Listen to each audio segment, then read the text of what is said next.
St. Mother Teresa is a Catholic secondary school in the Malvern neighbourhood in Scarborough, Toronto.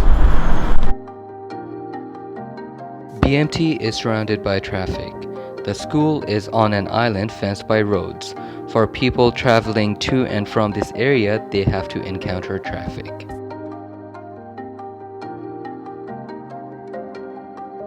This is why we are focusing on people and the safety of the pedestrians in the community.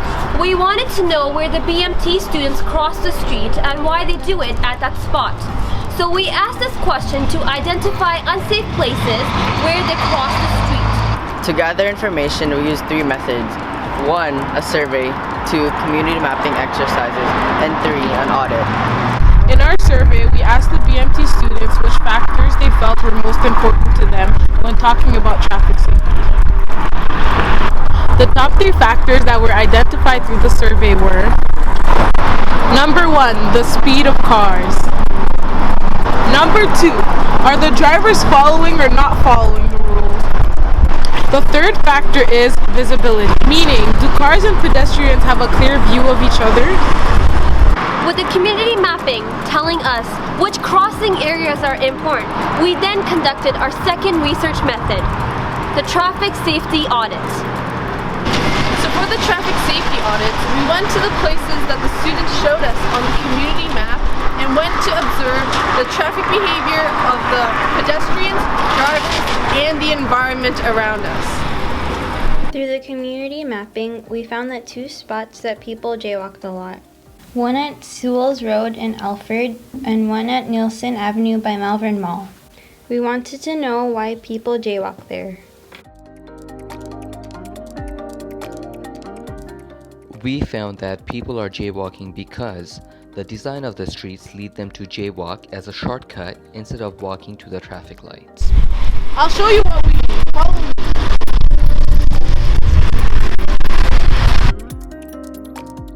This is Nielsen Road. A lot of students jaywalk here even though they feel unsafe doing so.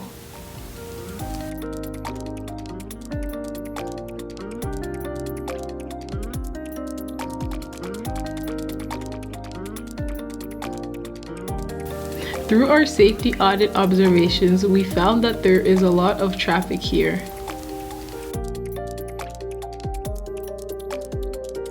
Here you can see the entrance to a catwalk that leads to the apartments, library, and BMT.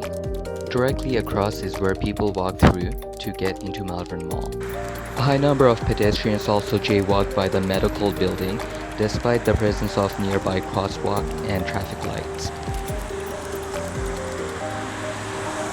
The students using the community map showed us that they felt unsafe when jaywalking here, but they still do it because they walk from the school through the library to use this catwalk to get to the mall during lunch or after school. It's a shortcut instead of walking around on Sewell's Road. You can see how often people jaywalk here because the grass is all dead because people walk over it so much. The design of this catwalk and the entrance to the mall being across with each other leads the students and other people to jaywalk. This is the intersection of schools and Alfred. A lot of students jaywalk here. When we were doing our audits, we found out that this area isn't busy. That's why a lot of people put neutral.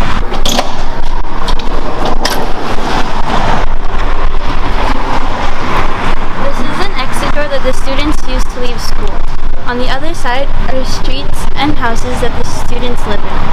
This is why the students jaywalk. To cross to the other side of the street at an intersection with traffic lights, you have to walk quite far. There is no crosswalk or traffic light in between McLevin and Sewell's and Brenyan and Sewell's. If your house is in between these streets, you will use these doors to leave school because it is closer to your house. But you would have to walk a lot further to cross the street without jaywalking because there is no crosswalk to connect this exit to the street across. That's why students are jaywalking here. Jaywalking is dangerous for traffic. It puts everyone on the street in danger, the drivers and the pedestrians. It is especially dangerous for the people walking because they don't have the protection of a car like a driver does. That is why we want to find ways to stop jaywalking at these areas by changing the design of how paths are connected. We can do this by deterring people from jaywalking and lead them to spots with traffic lights, or connect paths by adding a crosswalk. To increase pedestrian safety at our priority crossing areas, we have the following recommendations. At Alfred and Sewell's, we would like to see a crosswalk with push-button lights. This will provide a safer crossing area in between traffic lights on each side. The jaywalking situation at Nielsen is more complicated. In our solution, we looked for the least disruptive option for pedestrians. For future, connectivity of catwalks should be carefully considered with pedestrian safety in mind. Immediately, a raised wall at curbs will direct pedestrians toward traffic lights. The traffic light crosswalks are nearby within a short 1-minute walk. Therefore, this provides the least disruptive options for pedestrians while at the same time increasing their safety. Thank you. We hope the City of Toronto will give careful consideration to our research.